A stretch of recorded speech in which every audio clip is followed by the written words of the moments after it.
Patay naman ang isang lalaki matapos na makuryente habang nag-aangayos ng naputol na linya ng kuryente ng Caguelgo 2 sa bayan po yan ng Santa Ana, Cagayan kanina pong umaga. Nakilala ang biktima na si Joseph James Cadawan, 38 anyos, at residente ng barangay Santa Cruz sa nasabing bayan. Ayon sa kasamahan, ang biktima na si Joel Tobias, nagkakabit sila ng service drop ng kuryente na naputol sa pananalasa ng Bagyong Marce nang biglang mahawakan ng biktima ang naputol na live wire ng Caguelco na naging sanhi ng pagkakakuryente nito.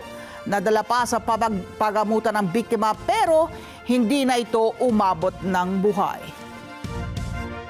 Maraming salamat sa inyo pong pagsubaybay sa Mata ng Agila Primetime. Para malaman ang matatag, matapang at matapat na mga balita, i-follow lamang at mag-subscribe sa AtNet25 TV.